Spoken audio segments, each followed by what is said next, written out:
the Trump policies, the talk of recession, it's clearly been a gut check moment for the tech bulls. Are the biggest headwinds for the US tech sector coming from the Trump administration?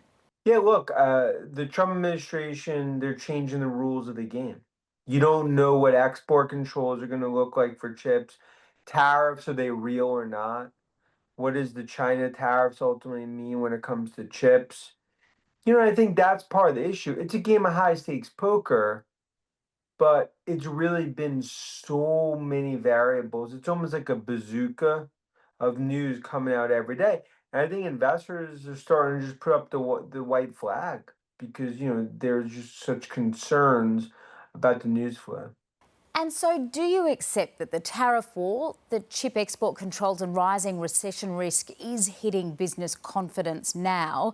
And is there any reason why the tech sector, with the tech billionaires who lined up behind Donald Trump at his inauguration, might view the outlook differently?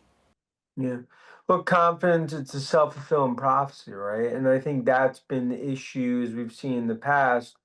The problem with Trump is that sometimes you just don't know what it ultimately means in terms of, how this actually all plays out.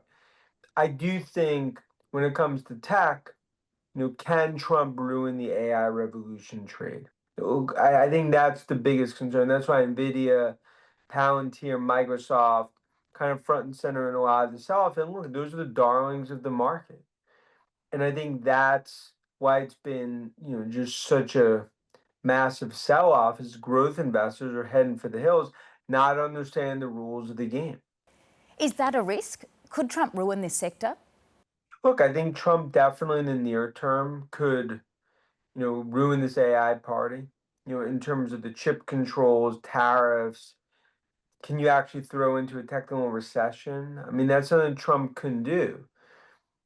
Now, the point is that what does that mean for the long term? I don't think it changes the long term trajectory. AI revolution, the fourth industrial revolution in terms of what we're seeing. But, as we all know with Trump, and especially with Musk, it's kind of adding a variable where the markets basically said no mas. Tesla's share price fell by more than 15% in the last session. Is that a consequence of investors' views on the company's likely future performance, or is it more about its CEO, Musk, and his involvement in the Trump administration? Yeah, I mean, look, the Musk brand deterioration, association with Doge, Trump, the distraction risk. I mean, it's been albatross, over Tesla stock. It's been a nightmare start to the year after a historic year last year in terms of post elections. Look, I think the worry is what does that brand deterioration mean? I mean, you're seeing some of the protests around the world, King of Cars and some others. Look, I believe right now it's limited, even though it seems so much more. But for Musk, I mean, this is a balancing act. And when you're selling mass market globally and you take major political stands, that's not a good thing. Do you expect he'll be coming under some pressure from the Tesla board? Yeah, I think Musk is going to start to read the room. Look, he's still going to be very impacted and very, influential when it comes to Doge. But I do believe you'll start to see more of a balance act for Musk as he goes into the coming months. Look, he goes to be of a different drum, but remember, 95% of his wealth is in Tesla. What about the tech bros as a collective? Do you think today they are reassessing where they stand and their power with this administration?